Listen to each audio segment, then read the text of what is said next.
Good morning and welcome to Dorset Council's Licensing Subcommittee. My name is Councillor Emma Parker and I'll get my two fellow councillors to introduce themselves. Hi, I'm Councillor John Andrews and I'm from Sherborne Ward. And I'm Councillor Brian Heatley from Rodwell and Wyke in Weymouth. Thank you, councillors. Can I have an election of chairman for this hearing this morning, please? Proposed Councillor Emma Parker. And I'll second that. Thank you. I've just got a few agenda items to go through. Once I've run through the agenda items, and I'll get everybody in the room to introduce themselves. Do I have any apologies? Yes, apologies for absence received from Councillors Sarah Williams and Paul Harrison, substituted by Councillor John Andrews and Brian Heatley. Thank you. Councillors, do you have any declarations of interest?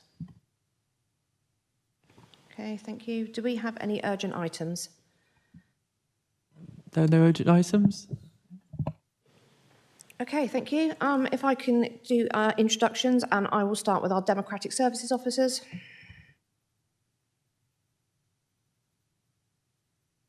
Good morning, John Miles, Democratic Services. I'll be taking the minutes for the meeting. Good morning, I'm Elaine Tibble, also from Democratic Services. Our Senior Licensing Officer. Hi, I'm Catherine Miller, Senior Licensing Officer and Report Author. Our Legal Representative. Good morning, I'm Laura Altrin from Legal Services. Thank you, and I will now go over to the applicants. Good morning, I'm Daniel Broome, Director of Jurassic Fields. Good morning, I'm Jamie Isaacs, Co-Director of Jurassic Fields and Operations Manager of the event.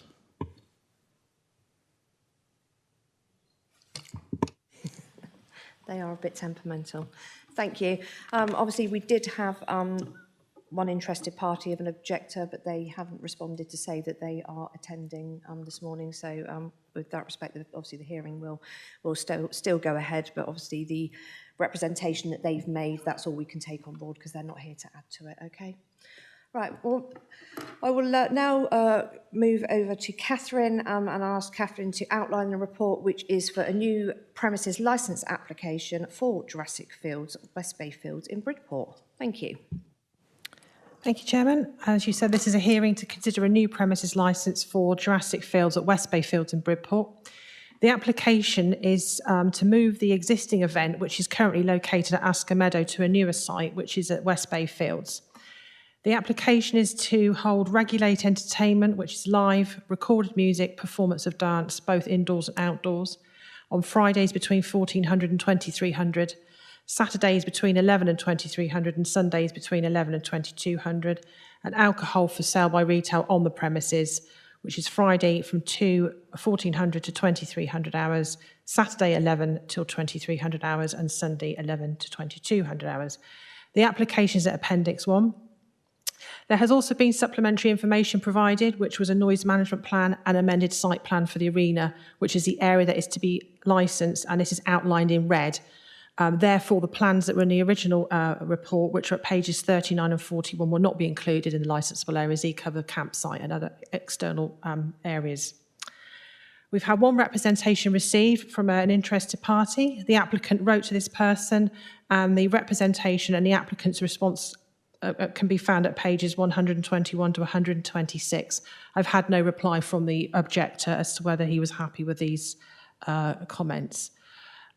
Also omitted from the original report was added, again, as Jurassic Field supplemental police conditions, were conditions that Dorset Police had requested to be added to the licence if it were to be granted.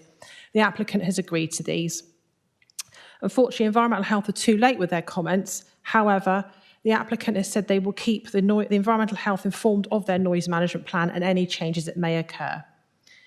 I'd like to remind members that the options available to them are to grant the licence subject to such conditions as the authority considers appropriate for the promotion of the licence and objectives and the mandatory conditions, to exclude from the scope of the licence any licensable activities to which the application relates, refuse to specify a person on the licence as a designated premises supervisor, or to reject the application. Thank you.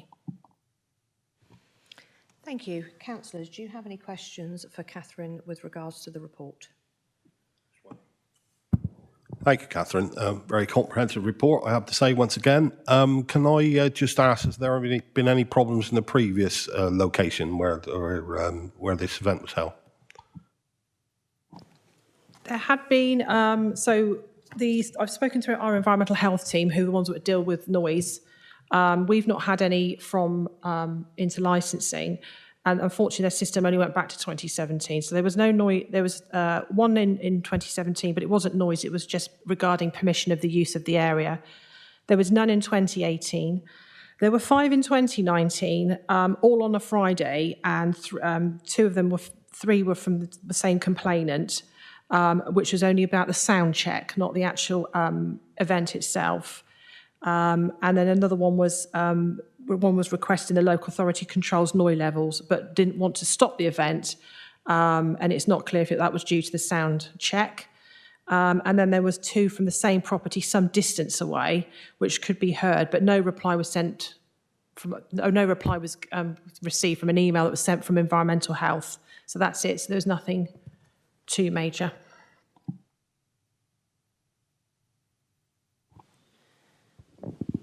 Thank you. That's answered my question as well. That's all good. Any questions, Brian? No, I don't. Okay. Do you have any questions for Catherine with regards to the report? It's all good. A lot of people don't. It's just if you wanted any clarification around the way, the detail that's in the report, that's all.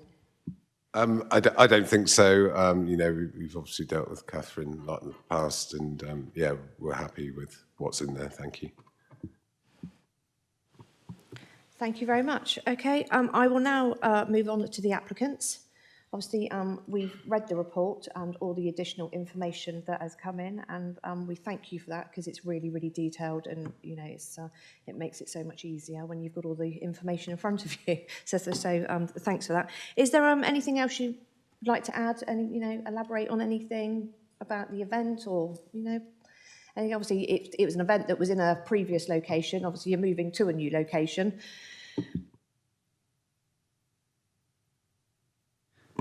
Good morning, everyone. So, of course, with Jurassic Fields ever growing and as a community non-profit event, the aim for the event is to grow and to continue to support the local community.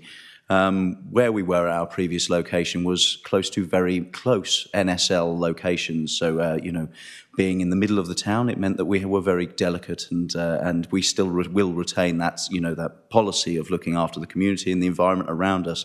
The aim by moving our location is to try and reduce any effects that do happen directly in the proximity of the town. Do you see what I mean? Whether that would be traffic or noise. I feel that the new location gives us not only scope for slight growth as an event, which will help with the long-term goals of the event to support, local community music projects and so on, but it will also help to support the neighbouring locations. Do you know what I mean? Because we are slightly further out of the town and so on. Working with the landowners and so on to try and bring this event to fruition this year on a new site is what we're hoping to do.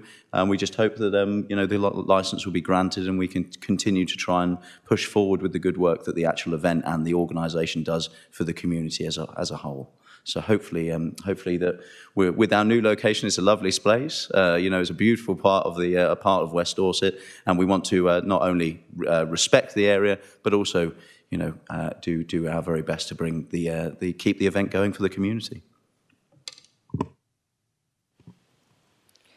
Just for information, Councillor Andrews and I have visited the site, which we do on pretty much all of our visits.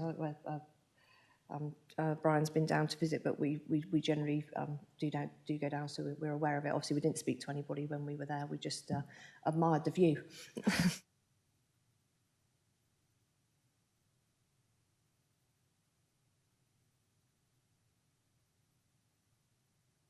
Yes, of course. Like, we've created a noise management plan to working on the basic guidelines that we operate on a multitude of events that I operate on. Of course, our aim is to work with yourselves, licensing and environmental health, to look at, how the event grows on this site.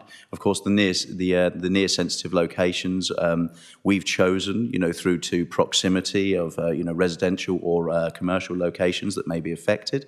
So our aim is this is a good starting point, but we're very much willing to adapt and look to find the best, resolution at this time to make sure the event can go ahead. But more than happy to take any questions at this time. Thank you very much. Councillors, do you have any questions? That's all right. Sorry.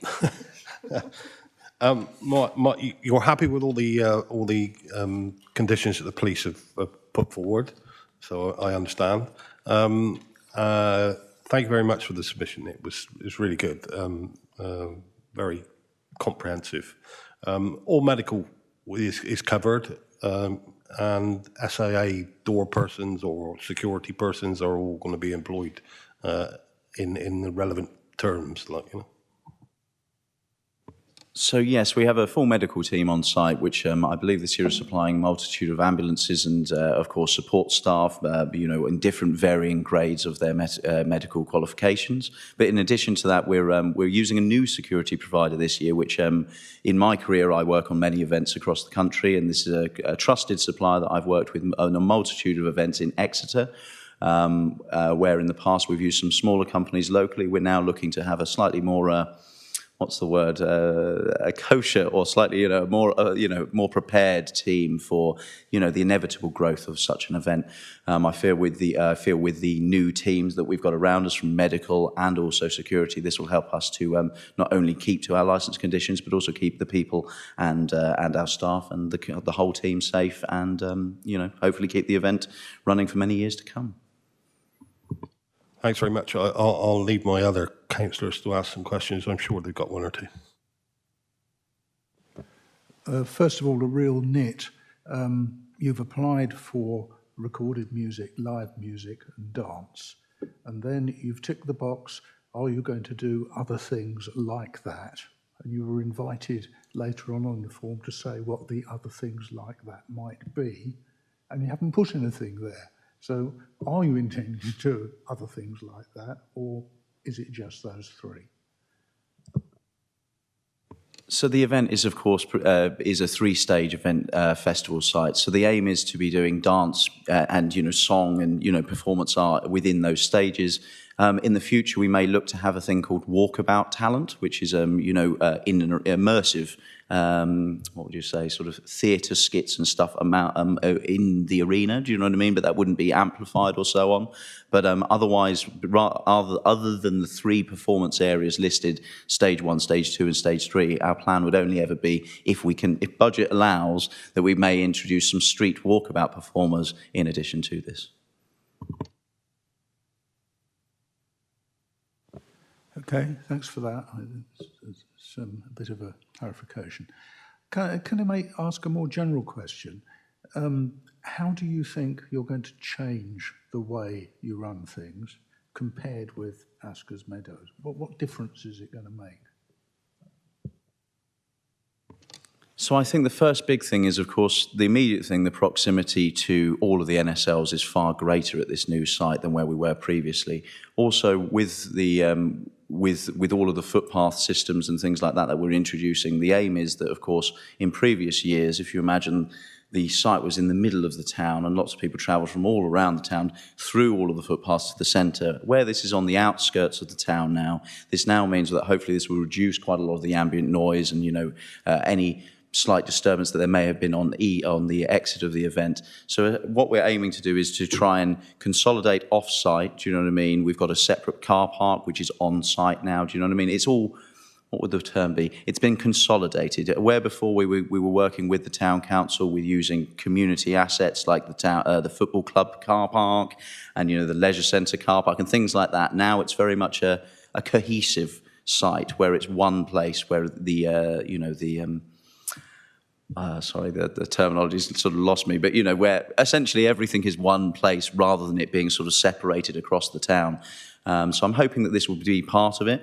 We're bringing in a far more stringent noise management plan this year, which is, so I've got one of my team that's going to be doing, two of my team that are going to be doing constant monitoring and working with the licensing and EHO to respond to any concerns from the community, and then of course we're going to be doing direct, immediate response to all of this sort of stuff. So we'll be monitoring, of course, the NSLs, but of course if other members of the community have concerns, we will have a response team that will be on the ground to go and meet with them, discuss with them during the event, so that things are actually happening in real time rather than it being sort of in a far faster real time rather than what would the term be, slightly delayed response time, so we can deal with any concerns the community may have as they happen. Thank you. Sounds as though it'll be easier to manage. I can only hope so. But I believe in my team and I believe in the people we've got around us. Over the 10 years that we've been running the event, and this is, I believe it is our 8th show year. I do get caught up with all the COVID years, that we've got a very close team now that work entirely together with the town council and so on. So I believe that we're in a very strong position to deliver the aims of the event, but also to follow the guidelines set out by the licence and so on.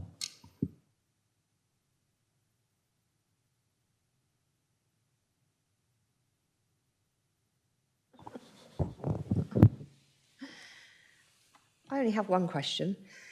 With regards to the events that you've held in previous years, have you ever had any issue at events? I know that there's never been any concern, no concerns of ever coming to licensing, and we've had the odd one sort of coming from environmental protection, but has anybody ever come to you directly? I think in the last year there was a couple of members of the public that, of course, approached the site and asked to speak to the event organisers, where I went and discussed with them, their concerns and so on, and expressed, where are you based, what's your concerns and so on. I think in the early years there were a lot of concerns of the community that it was suddenly they were going to have a new Glastonbury on their doorstep, like everyone always does. And I think we've proved that we've been very it's almost like within clockwork motion at 10:59 or whatever our closing point is. It's closed ahead of time, and we do get a lot of support from the community because they see that there is respect there, that we honour what we've agreed to, rather than it being that 11:01, 11:00. There is. But the members of the public that have approached the site and have, expressed concern or questions, we've always, liaised with them and spoken with them, and of course asked for any correspondence and reviews or comments to come back after the event, and much like we haven't had anything back from them.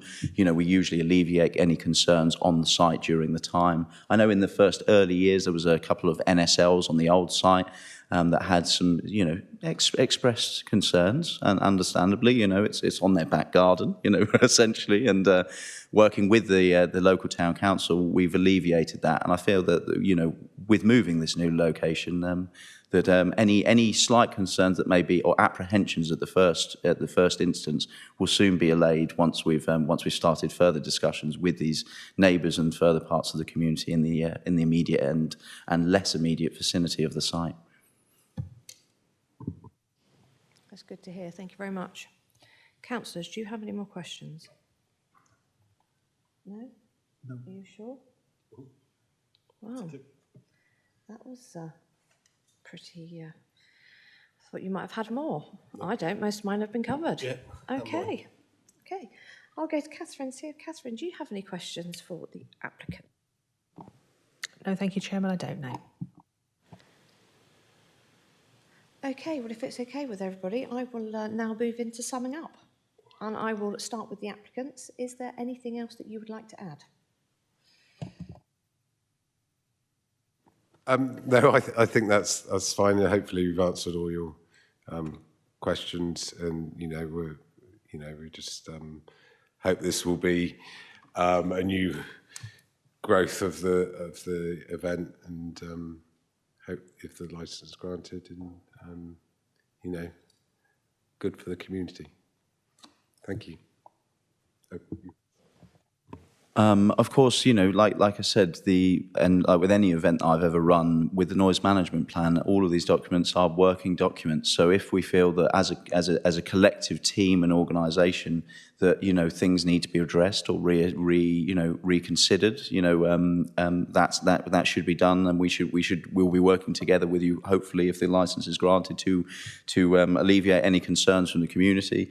The noise management plan is, of course, a working document. If we feel that this year that, you know, we've gone for, it was the 65 other urban setting, you know, for all the NSLs, you know, we can always look and reconsider other options in the future if that's deemed fit. I think with my professional experience and opinion of the audio constraints of the new site and so on, that document puts us in a very good standpoint for a year one, but of course more than willing to look at a review if the licence is granted in future years if there is any concerns from the community or yourselves. Okay, thank you. I will now go to Lara, our legal representative. No, I don't want to go to Lara yet. No, I've asked you if you want to add anything. I'm going mad. Sorry, it's because John's put you over there, and I normally have objectors over there and my applicants here, so I'm all out of sorts. I'm all out of sorts this morning. I'm going to get that out of the way because it's slightly annoying me a bit. I'm going to go to our legal rep, Lara. Lara, we cover all legal points. Yes, Chair. Thank you very much. Okay, I'm going to draw this meeting to a close. I am going to get a vote shortly that we go into exempt business, and that will be for us to make our decision.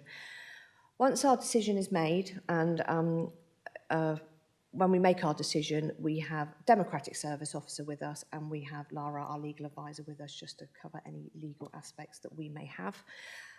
Once the decision notice, we've made our decision, a decision notice will be written up. It will come out to you via email. Anybody that's made any interest in this application today will get a copy of the decision notice. The decision notice will come out via email, and once you've received that decision notice, it's then on the back of receiving that obviously you do have the right to appeal, and that is within 21 days of receiving that decision notice to Weymouth Magistrates Court. Is that okay? Okay. Can I have a vote we go into exempt business, please? I'll propose. Second. Thank you very much. I will now draw this meeting to a close, and thank you everybody for attending. Thank you. Good afternoon and welcome to Dorset Council's Licensing Subcommittee. My name is Councillor Emma Parker and I have been elected to chair this hearing this afternoon. If I can get my two fellow councillors to introduce themselves, please. Hello, I'm Councillor John Andrews from Sherborne. And I'm Councillor Brian Heatley from Robin and Wyke in Weymouth. Thank you, councillors. I will now go to Democratic Service Officers for them to introduce themselves, please. Hello, John Miles, Democratic Services. I'll be taking the minutes for the meeting. Hello, Elaine Tibble from Democratic Services as well. Our Senior Licensing Officer. Hi, I'm Catherine Miller, Senior Licensing Officer and Report Author. Our Legal Representative. Hello, I'm Lara Autry from Legal Services. Thank you. I will now move on to the applicants. If you would like to introduce yourselves, please.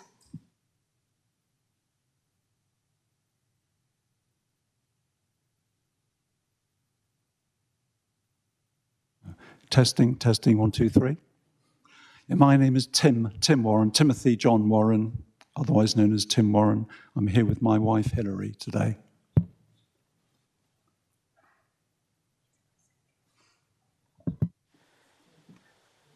Thank you. If you would like to introduce yourselves, I believe you're here to support the application. Yes, my name is Peter Hughes, lived in the village for almost 3 years. My name's David Webb. I've lived in the village for about 14 years and attended every event.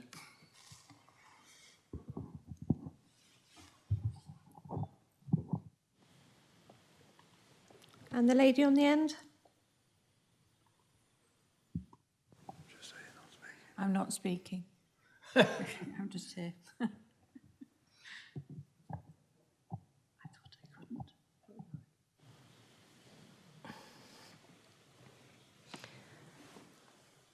Good afternoon, and to those that have made representation with objection to the application, if you could introduce yourselves, please. Hello, I'm John Milam. I've been in Langton Herring in one house or another since 1969. I'm Sally Fielding. I live in Langton Herring. I've been there about 20 years. I'm not particularly objecting. I've just got one or two concerns I wanted to raise. Michael Killock. Likewise, I've lived in the village for 17 years, but I'm not here to object either. I'm just really more to observe, I think.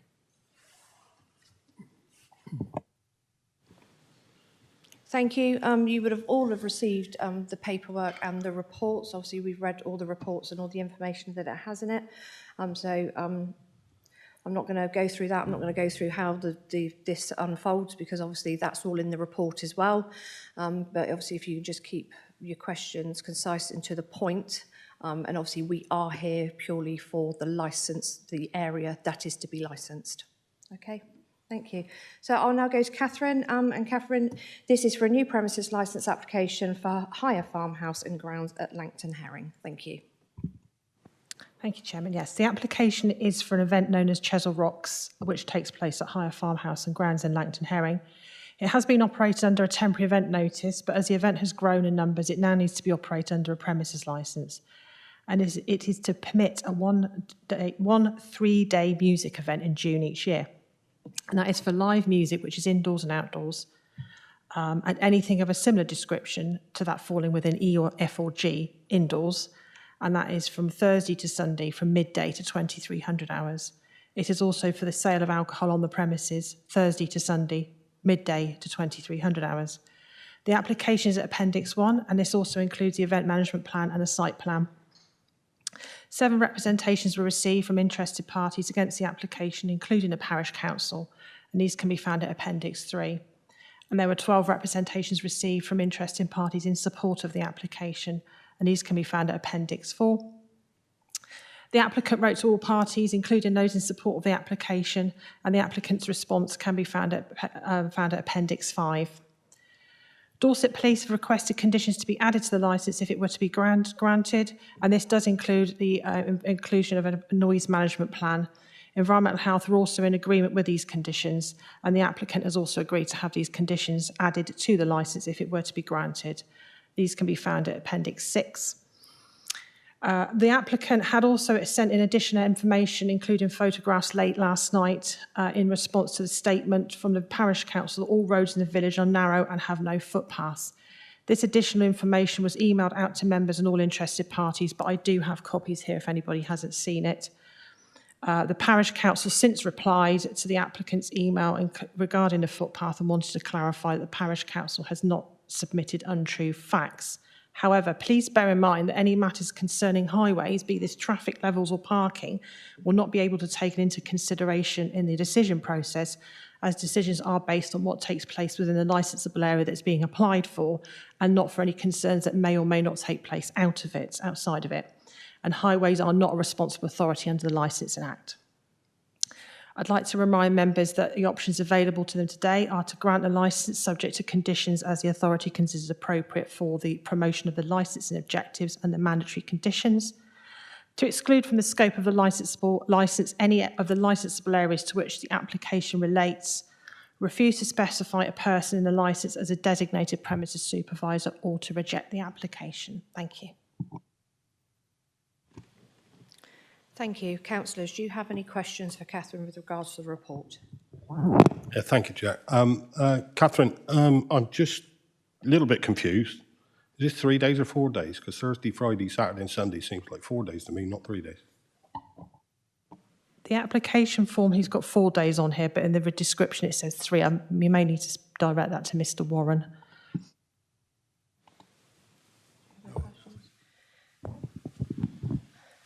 Catherine, you mentioned that obviously the event's been run under temporary events notice. Has any concerns with regards to temporary events notice ever come into licensing or environmental protection? There's been no complaints whatsoever received either from Environmental Health or us licensing. Thank you very much. I will now come to the applicant and the supporters. Do you have any questions for Catherine? And that's just with regards to the report that's been written. No, but I do have a statement I'd like to make. Do you have any questions for Catherine with regards to the report? No.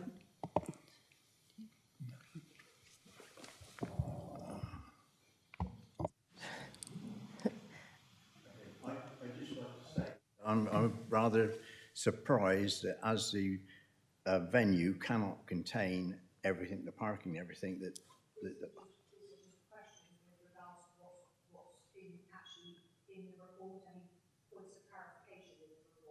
okay.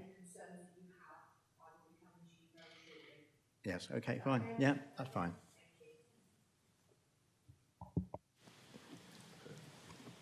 Okay, what we do is obviously Catherine outlines the report.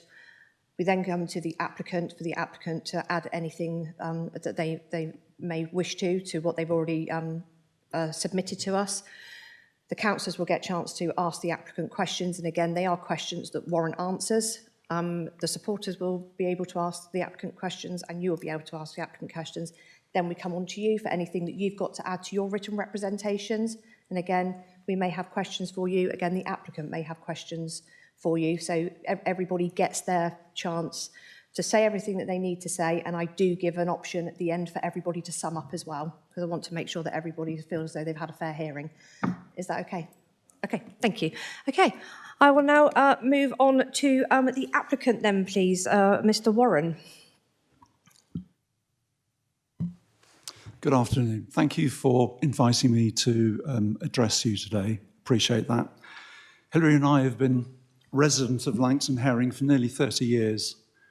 And 30 years ago, somebody in their village, a young mother, took their own life. And many people know of somebody who's been affected by suicide. And that's one of the reasons we decided to support the Samaritans. Samaritans in Dorset are all volunteers. They get no government funding, and they raise their funding by standing on street corners shaking tins. And whilst that's important for visibility, if we can raise money for them, they can spend more time doing what they do best, listening to people in crisis. Since our event last year, we have worked closely with the Safety Advisory Group, the Highways Department, the Police, Dorset Fire and Rescue, and at all times we've taken on board their information, advice and guidance to ensure that our event is safe and adheres to the 2003 licensing objectives. It is unfortunate that no mediation meeting was able to take place as suggested by the Safety Advisory Group, and that is regrettable. A number of comments submitted about our event, and surprisingly from the Chesil Bank Parish Council, are factually incorrect.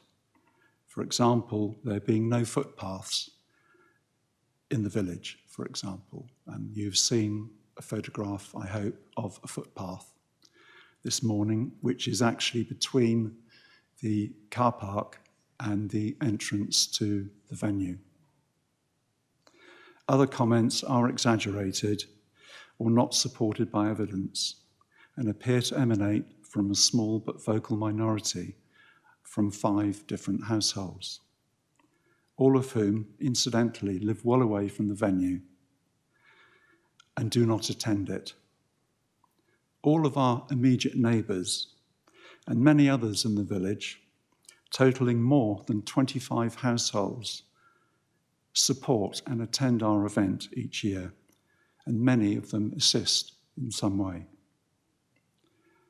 In response to a small number of historical noise complaints, we have taken positive and effective action, positioning loudspeakers so they face away from the village, example, monitoring and adjusting sound levels throughout the day, and having our last act perform in the marquee.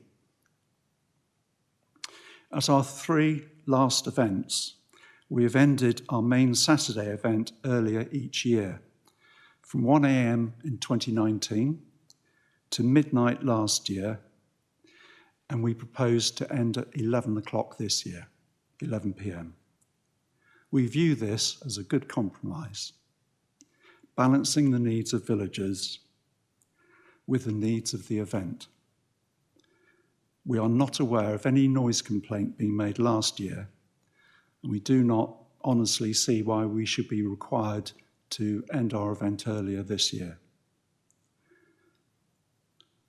To do so would be unfair, unreasonable, and lack an evidential base.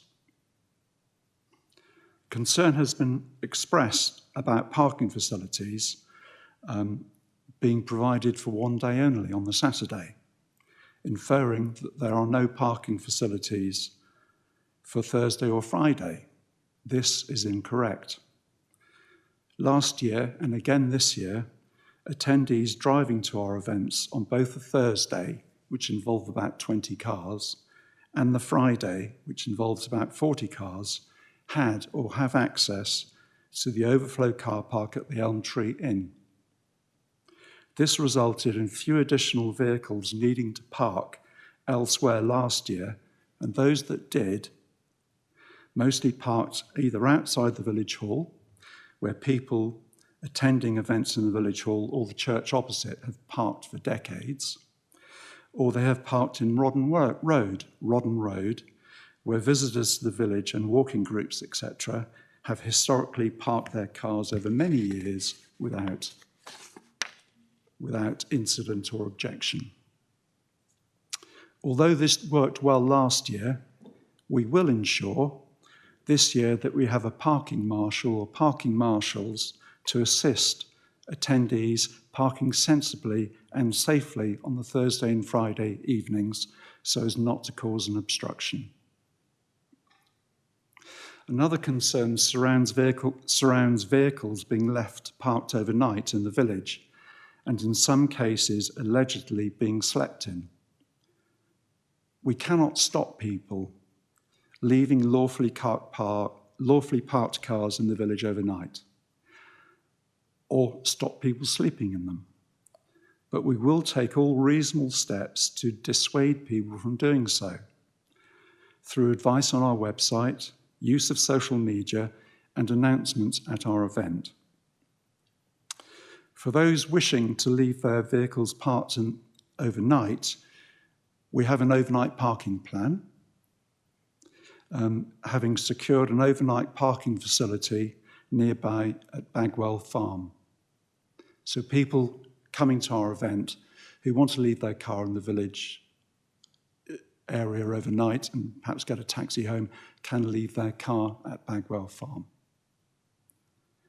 We will advertise this accordingly. We believe these steps constitute positive, proportionate, and reasonable action to allay, remove, or ameliorate concerns. Lastly, our fundraising model requires us to sell 500 tickets in order to cover our costs. Otherwise, our event is not viable, and Samaritans would get little or nothing. In addition to 500 ticket holders, up to 200 other people could conceivably also be there at the same time. Bands, orchestras, and choirs. Organisers, we have 50, volunteers. We have 50 volunteers this year, and stall holders. And if the maximum number of people allowed at any one time was limited to 500 people, we could only confidently sell about 300 tickets. And that would not cover our costs. Experience has taught us that some purchasers of tickets never actually attend the event. They just want to support us and support Samaritans. Others leave after a few hours, for example, families with young children. Others who are working arrive late. And in all previous years, Less than 200 people are still there when the event comes to a close, which assists in an orderly and managed departure of those attending our event. It is always difficult to predict numbers at any given time, partly due to the vagaries of British weather. And it is always conceivable that they could all be there at the same time, not only just to see our ukulele band. In deference to concerns about our event becoming larger, however, we would be happy to accept a limit of 1,000 people at our event. And we would view this as an effective, proportionate, and reasonable compromise. We ask that you approve this application, enabling us to move forward and celebrate the 10th year that Chesel Rocks has been able to safely raise crucial funds for the Dorset branch of Samaritans. Thank you.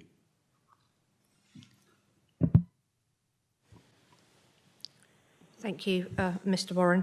I note there that obviously you've done what you can, obviously, to alleviate any issue around the parking, but just to reiterate that we have no control over that. We are literally here just to discuss the area that is to be licensed. Yes, thank you. At one point, your colleague mentioned about being a 3 or 4 day event. It's always going to be a 3-day event between Thursday and Sunday. At the moment, it's Thursday, Friday, and Saturday, but it could conceivably one day become Friday, Saturday, and Sunday. We wanted that flexibility. Thank you. Okay, thank you. I was going to ask around numbers, and obviously you said that, you know, should we be minded to grant the licence, that you would be content with 1,000 on the licence. Are you content with the conditions that the police want to impose on it, should you be successful? Yes, we've seen the proposed conditions from the Safety Advisory Group and the police, and we'd be happy to adhere to those. We can't see ever having 1,000 people on our land, but it's just conceivable we could have the whole of the London Gay Men's Chorus next year, and there are 200 of them. And we want to be able to have that flexibility of being able to sell 500 tickets and not go over that 1,000 mark. We are insured for 1,000 people as well. Thank you. Okay, thank you. Councillors, do you have any questions? Well, I did have, but you've asked a few, and Mr. Warren has answered a few for me. So one was about numbers, and one was about the days, which I asked Catherine. So no, I'm content, Chair. Just for information, Councillor Andrews and I have visited the area. We've done a site visit. Obviously, on that site visit, we haven't spoken to anybody because we tend not to, and we didn't speak to anybody, didn't see anybody, but we have done a site visit of the whole area. Okay. Thank you. Can I continue the issue about the 4 days and the 3 days and so on? You're applying for 4 days, all exactly the same times. You are saying to us that in practice you're going to do 3 days, and of those 3 days, 2 of them are much smaller events. I worry that some of the concerns must be that this may grow into a 3-day festival at the much bigger level. And I think we want some assurances that you're going to stay at something like the pattern of numbers and so on that you're talking about for the first one.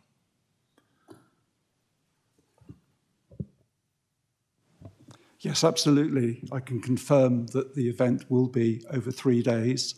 It's 3 events on 3 days, 2 of which are quite short in duration. One is a comedy evening, one is an evening of classical music, and last year we had opera as well. That will remain. And one evening from noon until 11 p.m. is much more contemporary range of music, from various folk, brass bands, ukulele bands, all sorts of different things. But we'll always be sensitive to the people in the village by ensuring that the last act will perform from the marquee, minimising the sound.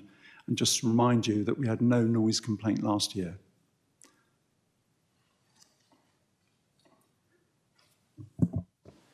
Thank you for that. Can I turn to another issue, which we might hear more of from some of the other people who are here, but let's hear your story. The issue of consultation and engagement with other people in the village. There is a reference in the papers to there being an idea that there should be a meeting, and yet it seems it never happened. What is your account of what happened over that? There was a meeting in the village hall last year, about September, where a few representations were made, and we answered those as best we could. And following that, there was some talk about having a meeting at that meeting. Following that, we made a statement, a 2-page statement, which was published on the village newsletter, which I believe every household in the village does get. And towards the end of that statement, we explained about the parking, the overnight parking, and the 3 events that we have over 3 days. We did say if anybody wanted to have a meeting to discuss this, we are, of course, open to that. And we had no request for any such meeting before we submitted the licensing application.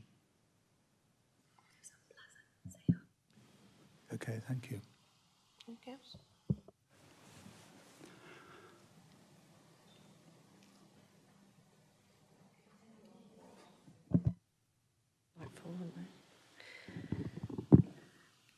With regards to previous events, have you always made a phone number accessible to local people should they have any concern, that they're able to telephone and speak to anybody about concerns at the time that it's happening? We can certainly do that this year. I can give people my mobile phone number.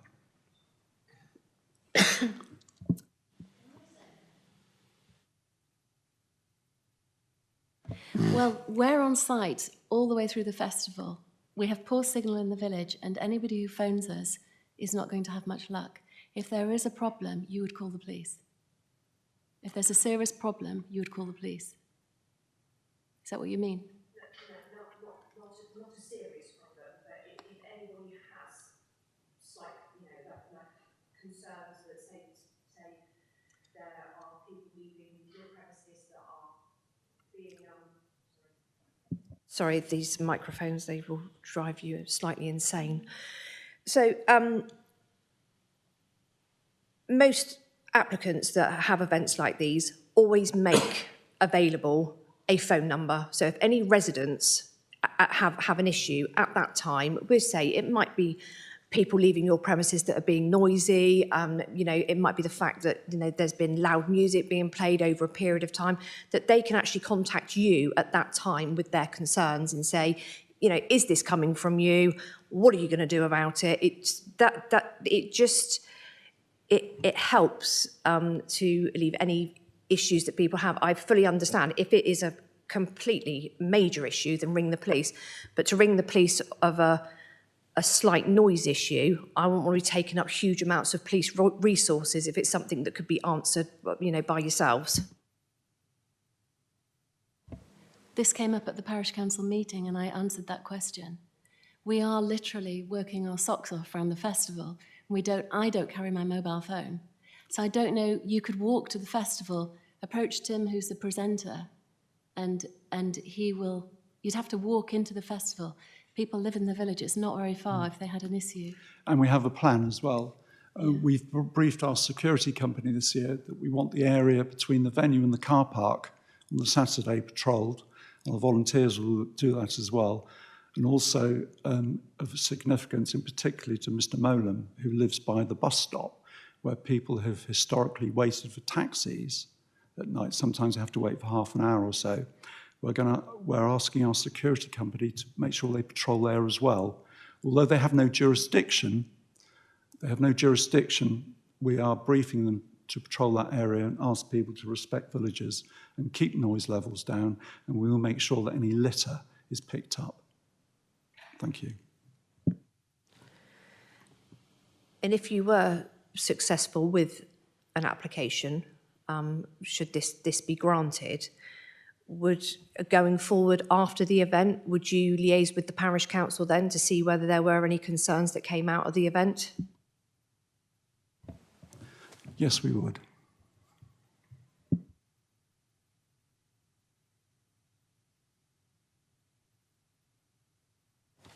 Councillors, do you have any further questions? Okay. I will come to the gentleman, Mr. Hughes, that has come to support. Mr. Hughes, do you have any questions for Mr. Warren? No, none at all at present.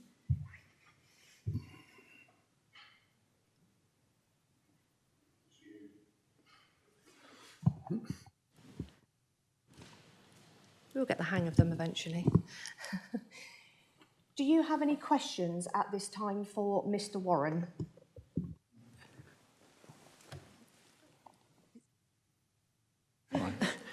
Yes, I just the quote that there were no objections at the meeting of the parish hall.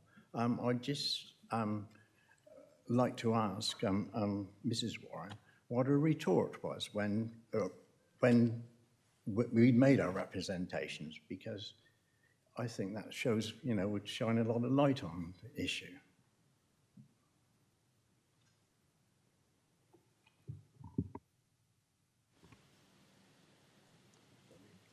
Did you want to reply? Yes.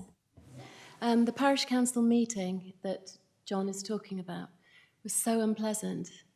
People were standing up and being so angry at us, and we'd only been asked to talk about Chesil Rocks. In fact, I'm going back there, and it's making me very upset. People were standing up and pointing and shouting. And a neighbour said we could have another meeting, and to be honest, it's the last thing I'd ever want to do. And I'd rather not do Chesil Rocks than have to experience what I experienced that evening. Hence, we did not have another meeting because I didn't want that. And Tim would have done, but I wasn't going to have another meeting and go through that experience again. So we spent 3 days writing a response because we'd heard all the objections, all the comments. We wrote a detailed response and put it on Langton Limes. And a couple of those people never saw it, but some people did. And I actually feel ill at the moment thinking about that meeting. My response to one person who stood up and pointed was, does our festival make you feel suicidal? And I think that's what you're referring to. And I wish I hadn't said it, but the reason we have Chesil Rocks is to help people who are suicidal. And I shouldn't have said that, but I was so upset because we just work our socks off for Chesil Rocks. And so that's what I have to say to that. And I'd just like to say that in our statement that was in the village newsletter, there was an offer to hold a meeting if people requested it. And up until the submission of our licensing application in January, we received no such request for a meeting. And that was put into a newsletter? It was put into the village newsletter called Langton Lines, and that's delivered electronically to every household in the village as far as I know. And it's even delivered hard copies to people who don't have access to the internet. Okay. Do you have any further questions?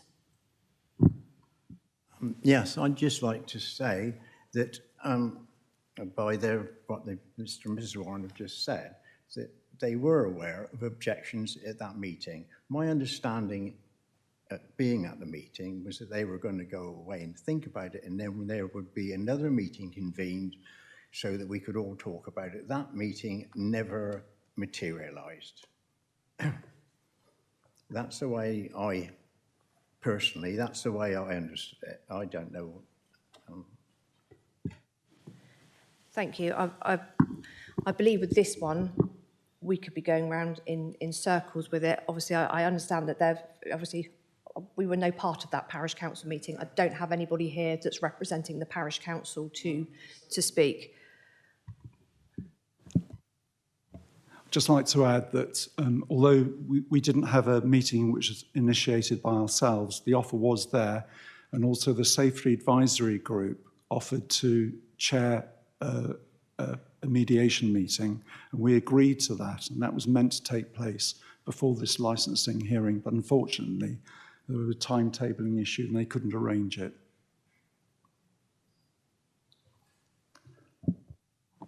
Yes, I can confirm that we are restricted on time. So when the end date of an application finishes, we've got 20 working days to hold a hearing. Unfortunately, the village hall, I believe, is what was being looked at, wasn't available, or they couldn't get hold of somebody. We have to carry on with this. So this is what we're within the time constraints. Thank you. I mean, what I'm getting from what you're saying with regards to the meeting not taking place, I understand Mrs. Warren felt as though she didn't feel as though she could potentially cope with another meeting. So I believe that they've done their best by sending it out electronically and so forth. So with regards to that, and obviously with the Safety Advisory Group, that's obviously, you know, sort of fallen out of like I said, the timetable. But I think it just needs to be taken on board that their reasons for not having the meeting that was going to attend was because obviously they were upset from the previous meeting and did what they thought was, you know, the next best thing by liaising with residents. That's the picture that I'm getting from it. One thing, please. Of course. Yes, at the meeting, I said that it outgrown the venue, and I said at that point that I've no issue with the charity, and I've no issue with noise levels. That's not it. It's just that it's got too big. Okay? Could I say something? My husband, who's not here today, but he was very upset that the second meeting wasn't called. There's a bit of a difference between having somebody say, oh, well, you can have a meeting if you ask us, and somebody actually saying, we will have a meeting and come along. And he did want me to make that point. Questions for the applicant? Not at the moment. No. Councillors, do you have any further questions for the applicant? Mr. Warren? Sorry, I keep calling you the applicant. It just do so many of them. They just. Is there anything else that you would like to add at this stage? Or so I'm going to give you the chance to do summing up anyway at the end. Moving forward, I always like to move forward. Next year, should we have the event again, I'd be open to having a meeting for villagers to speak and liaise and mediate with villagers. I'd be open to that. But I wouldn't. But I'll be there. Thank you very much. Okay, I will, as I'm sort of this side of the room, I will come on to Mr. Hughes. Mr. Hughes, is there anything else that you would like to add? There's not much I would like to add, Chairman, but I would like to say that we also come from a small village before we moved down here, which was slightly bigger. And every September, we had 3,000 people descend on the village for one of our events.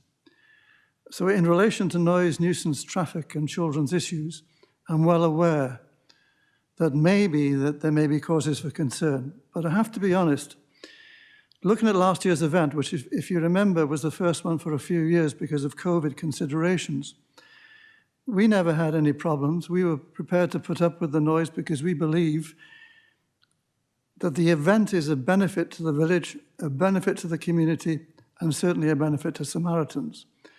And we shouldn't forget either, there's also a benefit to the village in other aspects that maybe not be understood.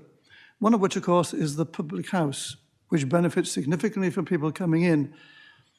And not only that, we met a lot of people last year who, because of Cheswell Rocks in the past, keep on coming back to the pub. They don't think it's a problem, we don't think it's a problem, but I can understand why there might be an issue with nuisance, traffic and children's issues if it wasn't addressed.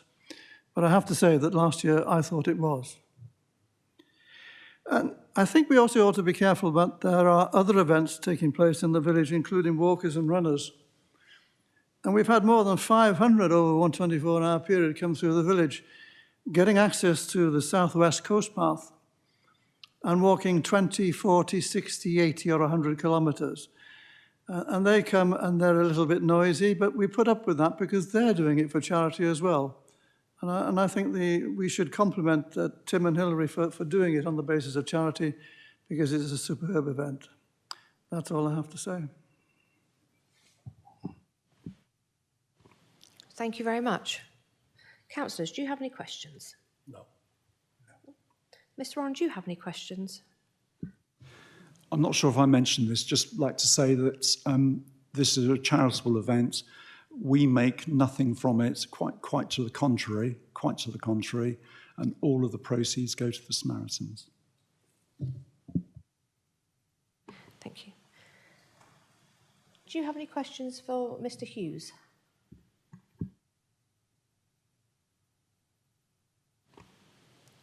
That's fine. Yes. I just wanted to add that I've been involved from the start in this event, as I was director of Samaritans when it started. I'm not an attender of pop events, and I wouldn't really call it a pop festival. We have attendees of every age. We have quite a few babies there quite often, a lot of children where there are things for them to do, up to people over 90 who enjoy what's a good day in a very nice garden. And the fears expressed, apart from maybe some people who don't move their cars quickly enough, the fears expressed when this was first proposed, I think 12 years ago, none of them materialised. And when we clear up afterwards, there's no sign of any drug taking or anything. I help to clear up every year that there is no problem with it. A lot of the village people help with that as well. We don't need to wear gloves to pick up the litter or anything. It's a family event. Okay, thank you. Any questions? Any questions? No? What's that? No? Okay, thank you. I will now move on to the representations for... It is an objection, but even though you're not objecting in a whole, it's still the terminology that's used, I'm afraid. So, okay, so should we start with Mr. Molam? Yes, as I say, I've got no issue with the noise. I've got no issue with the I lost the point. I've got no issue with what's being done with, but it is outside my house is a blind junction.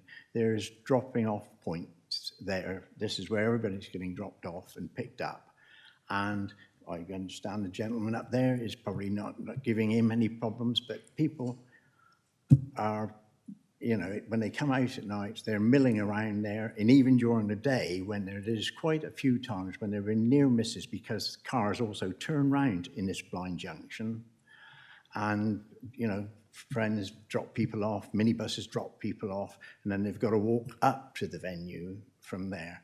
Last year, it's about 6 o'clock on the morning of the event. I was out in my garden and I heard some hammering going on. Well, Mr. Warren was putting in posts from my house up to the lodge at car intervals, signs with overnight parking written on it for cars to park down that part of Rodden Lane. And if I didn't go out there, I didn't see whether anybody did sleep in their cars. But I mean, if people are sleeping in cars on a road, they're liable. I mean, I will say this: I didn't see anybody there, but that just came over to me as arrogance. I didn't say anything at the time because I realised that people had bought tickets and and they were going to come that day. And there are several things like this where, to my mind, and this is my own opinion, that Mr. Warren acts with quite arrogance sometimes because he could ask us. He doesn't. He tells us what's going to happen, and he doesn't. And when you tell him anything, he doesn't. He goes away and he doesn't listen. So this is where my problem comes on. There's not been much liaison, and I've never seen anybody outside my house who is discernibly a steward to actually marshal these people when they come during the day and when they go at night. This is my issue. I've got no issue with what's done. I've got no issue with the music, but it seems a no-brainer to me. It's just too big for a village with a load of blind corners, hardly any off-road parking for residents who haven't got spaces in their gardens to park. And the issue about this footpath, I mean, I'd ask Mr. Warren, how long is this length of bit of footpath that he's talking about? Because it can't be very long. I've been there all that time. Oh, sorry, I've been all that time in the village. Switch off. Thank you. Obviously, your concerns are noted, but obviously, with regards to parking, like I said, you know, for the licence, it is only for the discussion around the actual licensable area that Mr. Warren has applied for, that he wants licensed. So the parking jurisdiction is completely out of our hands. Obviously, we've touched quite a bit on what people class as lack of communication or communication that they feel was sent out in the wrong way. If we were minded to grant the licence, what would you like to see with regards to liaisons from Mr. Warren with regards to the event? Sorry. I think the whole parking issue, because if you have parking down at Bagwells, that's probably at least 1.5 miles from the village. I question how many people would walk across the fields to that. Will they still use their car to drop off their family and then go back to park their car in one-person park? It's, you know, I understand that you're just granting the drinks license, but you also have to, you know, people have to get there, they have to park, and that's where I think the whole thing falls down.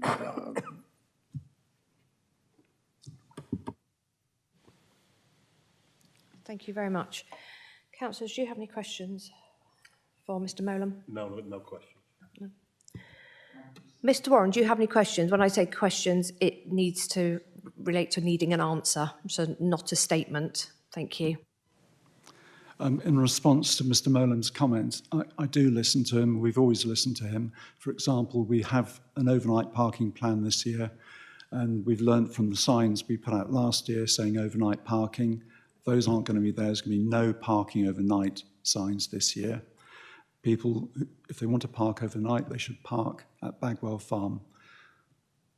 So I have listened to him. I also heard that he'd heard people hanging around the bus stop in previous years, and we're going to have security visit that bus stop this year as people wait for their taxis. So I have listened to him and taken effective action, proportionate and reasonable action. So in a question, would you be content if there was security that were, if... Turns out to be true. You know, what's happened in the past, I've got my doubts, but thank you. Do you have any further questions? John, is there a bus stop outside your property? Well, I know it's not used, but historically that's been a bus stop. And up until recently, we had a Saturday service. So if you have a house next to a bus stop, you must expect it to be used at some stage. So there may be people stopping and getting off vehicles. Okay. No, it's fine. I mean, you know, I want to make sure that, you know, everybody's had their say, but I really do not want to get too bogged down in what's going to occur outside the festival. I know you say it is like a weakest link, because obviously we you know, our concern is our licensing objectives and what will happen within that licensable area that we decide whether we grant or we don't. Okay, thank you. Mr. Hughes, do you have any questions for Mr. Molam? No, none at all, Chairman.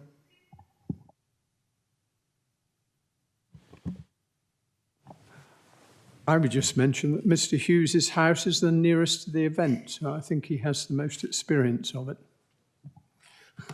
Not quite a question, but it's all good. Okay, thank you, Mr. Molam.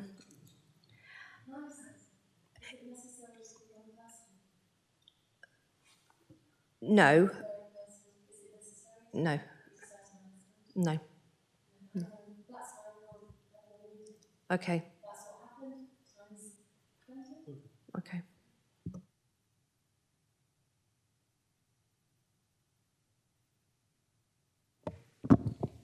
Yes, my concern really is about the possible public safety issue. This is an event in a private garden, albeit a large one, at the end of a small, narrow cul-de-sac. And I'm just concerned if there is an issue where the site had to be evacuated or emergency services arrive, that it might be difficult to manage. And I'm not convinced that saying that some people leave partway through the afternoon and others arrive in the evening necessarily means that Mr. and Mrs. Warren know exactly how many people are on site at any one time. And really, I just wanted to be assured that they have some record of how many people are there so that they can account for numbers if necessary.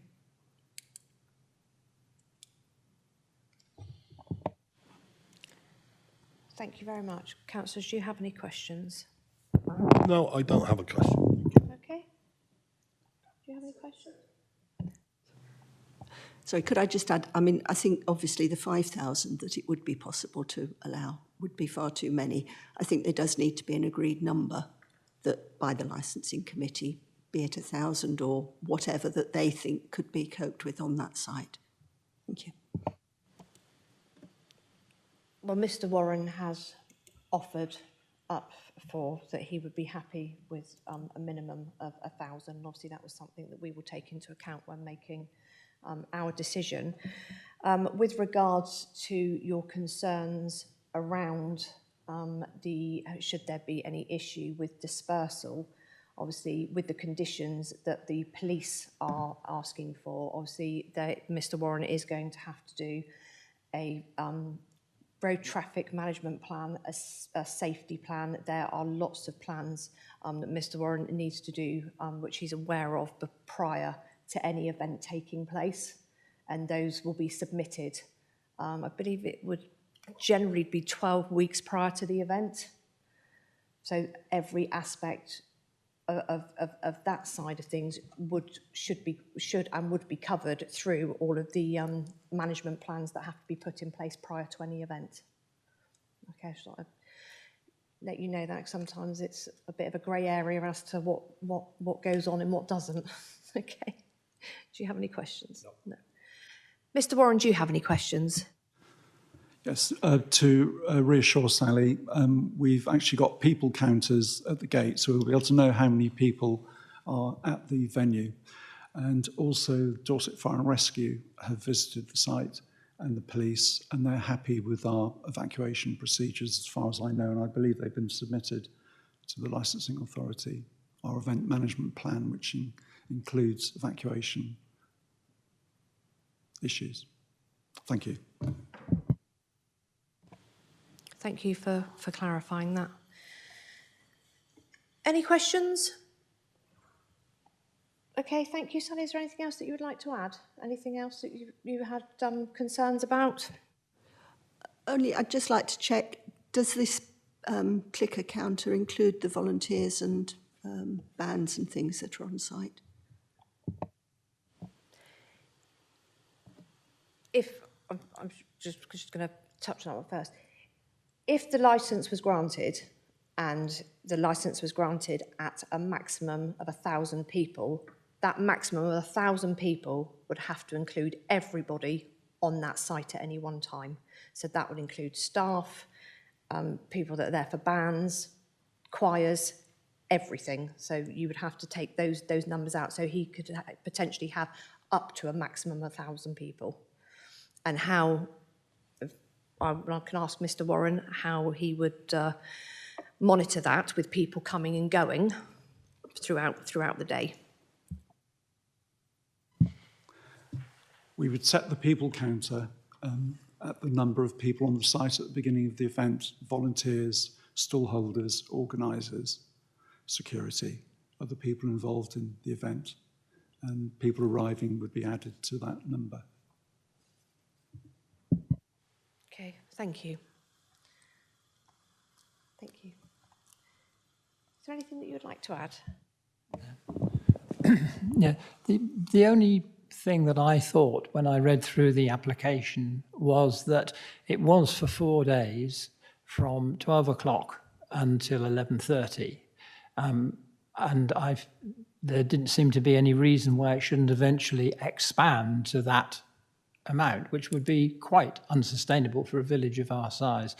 I appreciate that Mr. Warren has said that he has no intention of going any further than the full day on the Saturday and the evening venues on the Thursday and the Friday.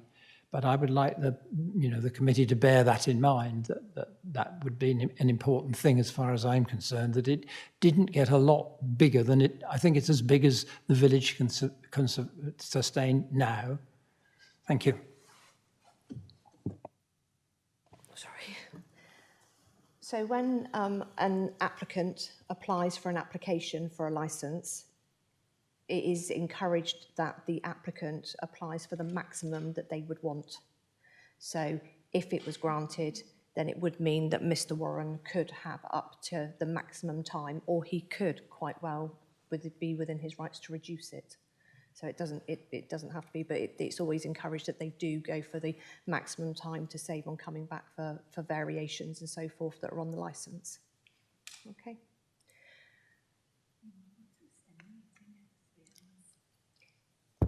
You're going to have to excuse me for because we've had a hearing this morning and we've adjourned, but it's potentially one meeting, so I have to vote that we go over our 3-hour period because we are over it. So formalities, sorry, I've got to do that. Chair, I'm happy to propose that we go over our 3-hour limit. And I'll second it. Thank you, councillors. Right.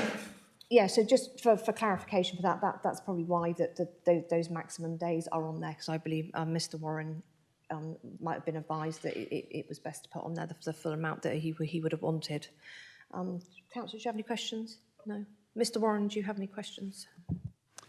No, just that Hilary and I are both 66 years of age, and there's only so much we can do, and we can't really take on any more than we're doing at the moment. We wouldn't want to, because I don't think it'd be proportionate for people in the village. You know, we've been in the village for 30 years, and we've got lifelong friends there. And the vast majority of people in the village actually support our event and what we're trying to do. Can I just say one quick thing? If it's upsetting to you that you think it's getting bigger, the festival hasn't grown. We've got just 2 small events on the Thursday evening and Friday evening, which have been added, but the actual Saturday has not grown over the last 5-6 years. In fact, it's gone from being a 12, 13-hour event down to from 12 noon until 11 p.m. So it's reduced by 2 hours in length. Thank you. Any questions? No? Okay. Does anybody else have any questions before I move into summing up? Catherine, I haven't come to you at all. Do you have any questions for anybody? No, thank you, Chair, I don't. Okay, thank you. So I will now move into summing up. and I will do the summing up process backwards. If you've got nothing to add in summing up, that is absolutely fine. If you feel as though you've said everything that you think that we need to know, then that's absolutely fine. So don't feel as though you have to say anything if you've got nothing that you'd like to add. Do you have anything to add to summing up? No, I think everything's been well covered.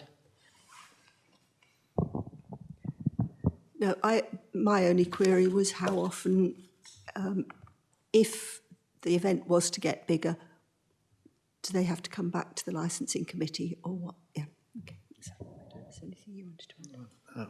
No, I've nothing more to add. Thank you. Mr. Hughes, do you have anything you'd like to add to summing up? No, thank you, Chairman. Mr. Warren, do you have anything to add to summing up? No, I don't. Just to say that I'm happy next year we'll be able to have a mediation meeting before the event and take on board any concerns. Thank you. Just before I ask Catherine to sum up, just for clarification, with the event being run over a temporary events notice over the last few years, on a temporary events notice, there is no conditions on a temporary events notice. The event is as it is. When you grant a licence, conditions can be added if they are proportionate to be added to the licence. And if a licence is granted and there are issues around a licence once it's granted, i.e. there are noise complaints, there are any issue, if the evidence is there and that evidence has been reported to, say, environmental protection, to licensing, to the police, any licence can be called in for a review. So if there's any issue there, you know, with, say, if you had an issue with noise and it wasn't bearable for 3 days at maximum, you went to environmental protection and they felt, you know, the licence can be called in, then the licence can be called in. It will get reviewed and it will be a case of we will relook at the licence again and you'll get we will then make a decision then as to whether we put more conditions on it or we revoke the licence completely. So there is a lot more, there's a lot more to a licence than there is having a temporary events notice. But I just want to let you know, because I just don't want people to think that, you know, a lot of people think once the licence is granted, that's it. But I just advise everybody that that option is always there. And again, going back to the timings, if we're minded to grant the licence, it will only be for the dates that are stipulated. If Mr. Warren wanted to ever change that, then he would need to put a variation in on his licence. Okay? Catherine. You've just said it all. Everything I was going to say, you just said, so I have nothing further to add.